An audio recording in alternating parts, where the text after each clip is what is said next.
Hi guys, Samantha from Summer Tutorials here, and today we are going to be making another project based on a photo. So you should be seeing that photo right now, and it's chrysanthemums if I am not mistaken. But basically I'm going to be using the flower and the colour palette on the red ones. So what you're going to need is some alizarin crimson primo, and this is pomegranate primo. I'm just going to take those, and they're both 1/4 of a 2-ounce block of primo, and just mould them into a rough triangle. It does not need to be perfect. Now we're going to be making a skinner blend with it. If you don't already know how to make a skinner blend, please do search the channel for a skinner blend tutorial. I've got quite a few of them on the channel. You just need to type in skinner blend tutorial and a few of them should come up. But yeah, basically you're going to make them both into triangles. You're going to squish down both ends and just form it into a triangle. If you want to have it be a little sharper, you can always just cut the ends and make it a little neater, but it's not really necessary. So I'm not going to worry about it. Okay, and I'm going to take those and I'm just going to pop that together. And we've got a little more of the crimson than we do the pomegranate. So I'm just going to trim away some of that excess. Rather than that, I'm just going to pop that through my pasta machine and form a blend. Okay, and there we go, I've got this beautiful blend. So I'm just going to take that and I'm going to fold that in half again, like so. Smooth it to get rid of any air bubbles, and I am just going to make sure to have it all relatively the same thickness. Again, you don't have to be too strict with this. This is a very easygoing cane that we're going to be making, so you don't have to worry about it being precise. If you want to be precise, then by all means go ahead and do that. I'm not saying you can't, but for any of you that are new to this or are intimidated by canes or are like me and don't tend to like being precise and rather go with the flow, this is one of those canes where you definitely can do that. So there we go, it's roughly twice the thickness now, and I'd say this is probably I'd say about 1/2 centimetre thick, give or take. Then I'm going to bring over a sheet of gold, and this is roughly 1 millimetre thick. Yeah. And I'm just going to take that and I'm going to pop that down, smooth it over, and then I want to remove the excess gold. Okay, so just remove that roughly. Again, it does not have to be perfect. You just want it to be pretty, just roughly trimmed essentially. There we go. Okay. Then flip it and just wrap that gold around the sides so it's part of the block. You don't want any edges just kind of lying off to the side. Okay, like so. Okay, then I'm going to use a ruler. A card would work as well, but just anything with a fairly blunt straight edge. And I'm just going to go in and I'm going to, at random, I'm not going to keep the same thickness, I'm going to alternate. I'm going to press down through the gold side, and this is just going to be smearing the colours down, and will create almost like a petal effect. I don't want these areas to be too big. And that should do. Then I'll lift this up. And you don't want to go through the whole way. You can just see there how I've gone through probably about 1/2 the thickness of the slab. And yeah, that's what you want to do. Then press that all back together again, like so, just roughly, because you don't want it falling apart on you.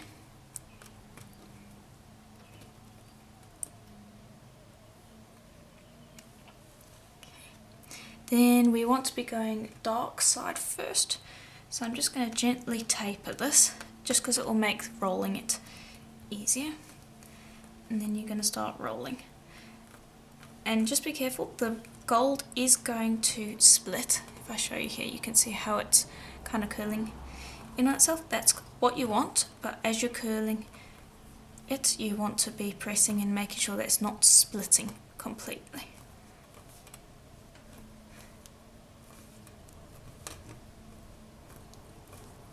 Like so. Just do that the whole way up your piece. Okay.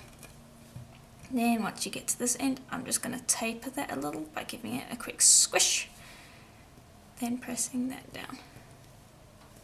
Okay. And I have a little bit of red showing through there, which is something I don't want, so I'm going to bring over a touch of gold.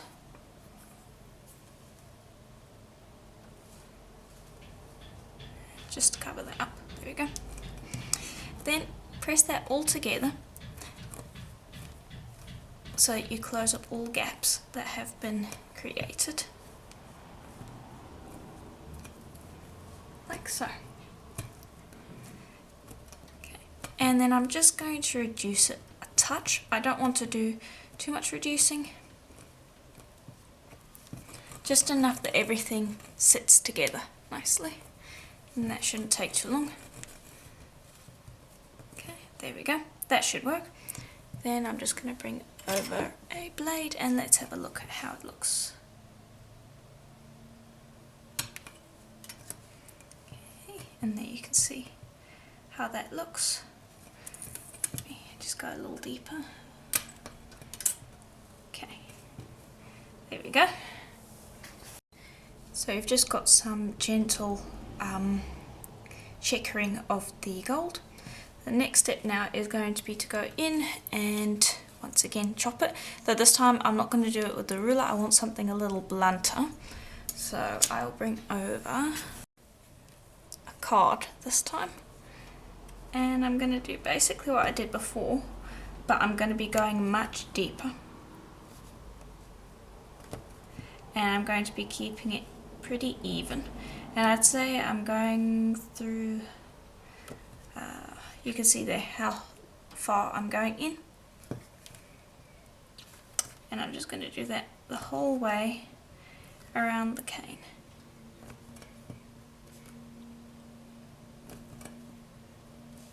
Like so. And it's pretty easy, pretty quick. There we go. Press that all together.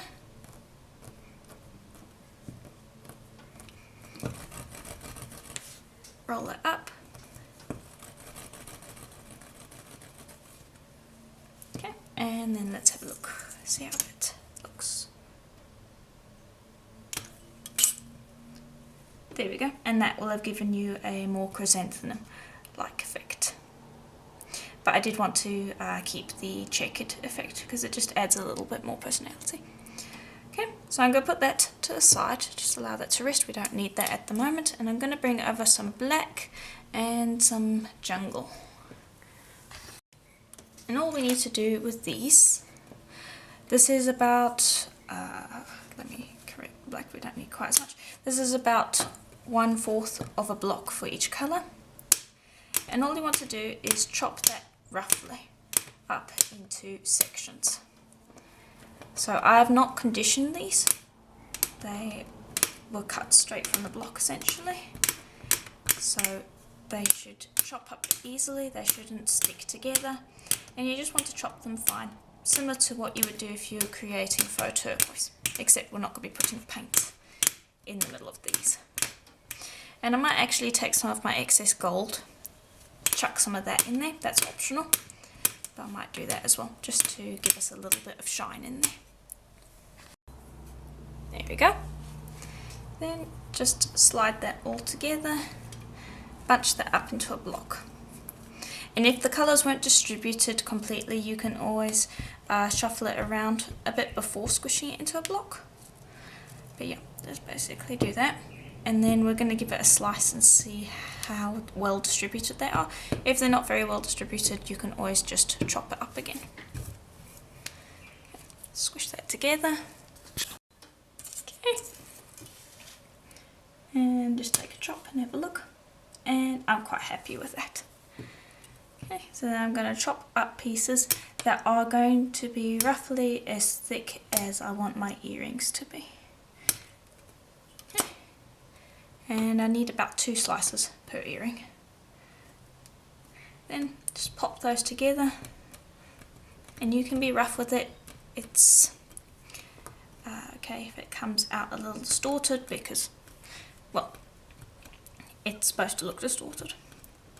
So just press those together, like so. Then just carefully give them a roll, just to even it all out.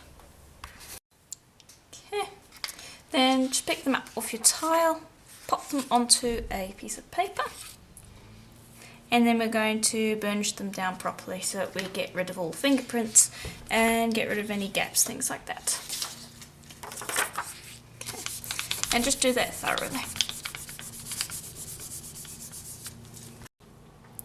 Here we go. Pop that to the side, we'll use that in just a moment, and we're going to bring over our chrysanthemum. Now this is a little large. I'm going to bring over the cutter that I plan to use. And that's this long barrel, I believe, yes. And let's see, that is going to be a bit big. So I want to reduce this down, just a little bit. And I want to reduce it down into 2 sizes.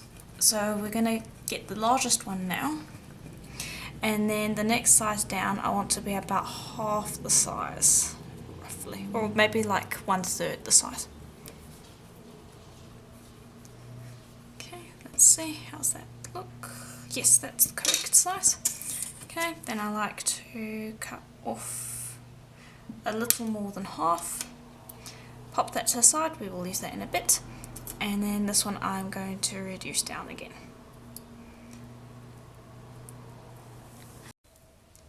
And there we go, we got our 2 slices.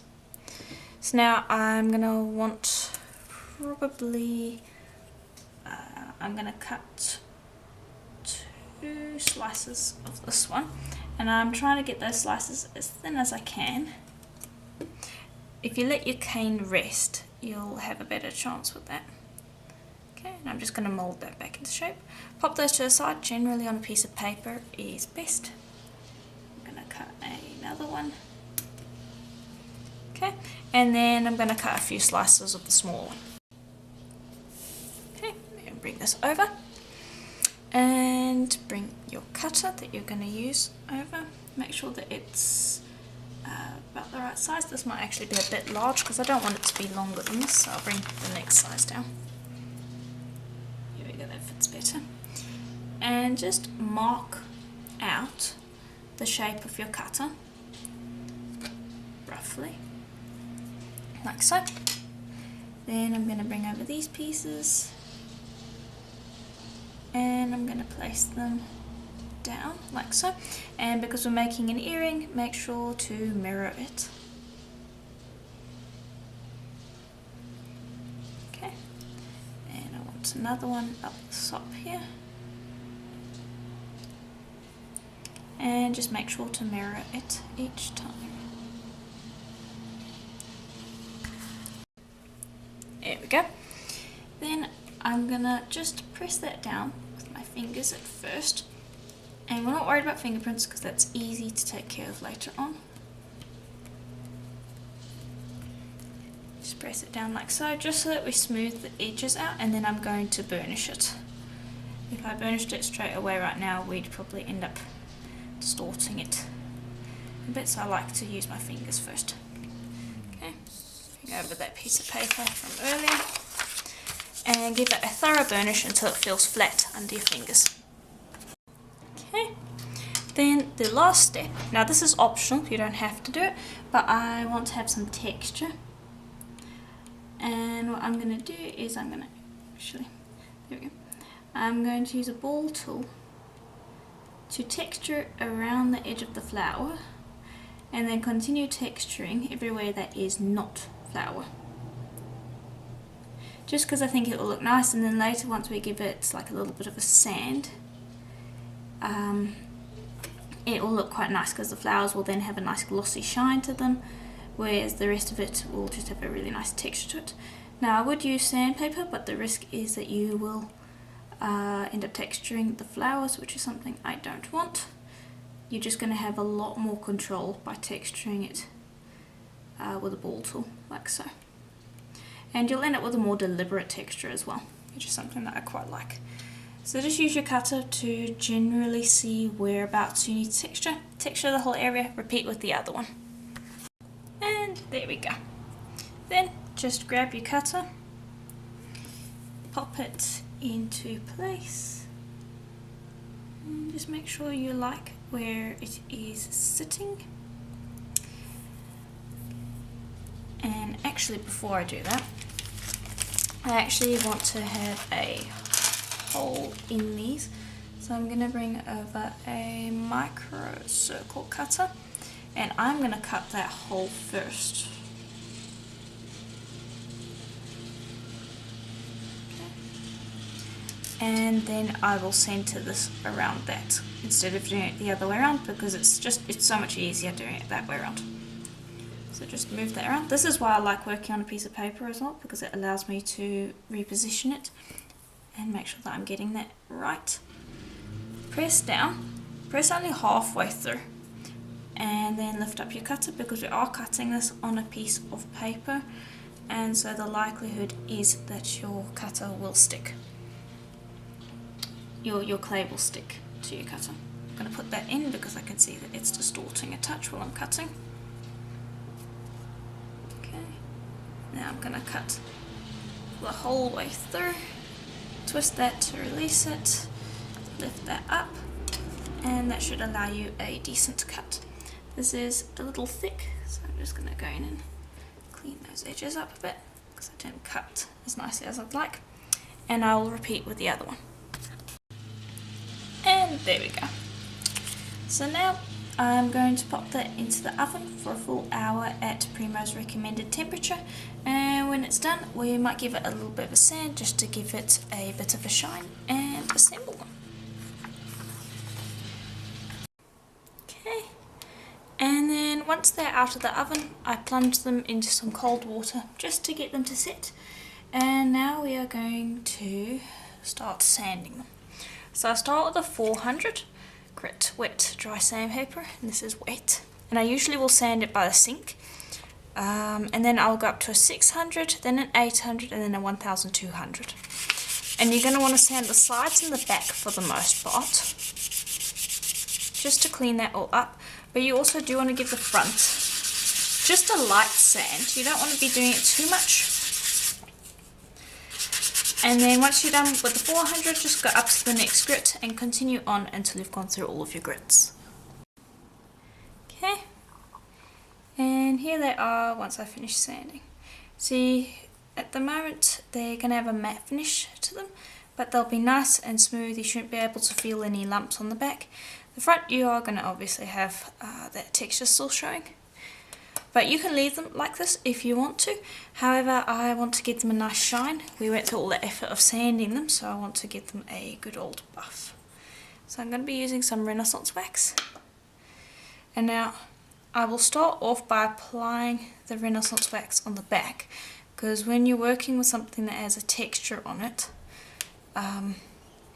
it's very easy to get the wax kind of stuck in that texture. So I'll start by applying the wax to the back, and then I'll gently rub it across the surface, and that way it will have spread out and won't get clogged in the holes. So that's just something to keep in mind. Okay, just going to close that up because I have a habit of not closing the lids of things when I should. Then I'm just going to bring over a Dremel with my buffing wheel on it, put that out of the way so we don't have too much hanging around. And then we are going to buff it.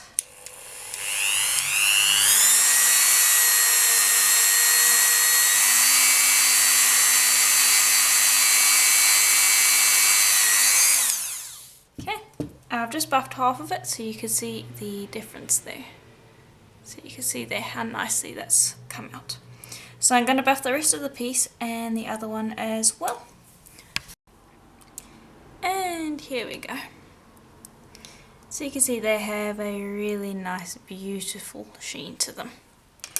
So now we are going to assemble them. You just need 2 jump rings. I'm going to be using gold because of the gold in the piece, and 2 ear wires. Now while I'm assembling that, I just want to let you know that if you would like to participate in using the photo to create a polymer clay piece, please do consider sharing your photos of whatever you create on my Etsy group, on my Facebook group. The link is in the description below. I look forward to everything that you guys post on there. You're all very talented, and I'm just interested to see how you interpret the photo and transfer it into polymer clay. If you want to copy this project, feel free to do so. I would love to see how you guys what you guys come up with, and try out different colours as well. It doesn't necessarily have to be the colours that I showed in today's tutorial. You can play around with it. But yeah, that's basically it. And you can see it's very easy to assemble them. And that is pretty much it for the project. If you enjoyed it, please do let me know in the comments below. I read every single one of the comments in the comments section, so please do leave a comment. I appreciate it greatly. And if you like the tutorial, please do consider leaving a like. It's free and it helps the channel grow. And if you would like to support the channel more, please do consider clicking the join button in the description below. Like just below the video, there's a little button that says join. It's for the membership on YouTube. Or you can have a look in the description and there is a link to Patreon on there. I greatly appreciate all you members that are helping out the channel so I can continue creating videos just like this one. But yeah, that's basically it for the video. I hope you enjoyed and I will see you in the next one. Bye for now.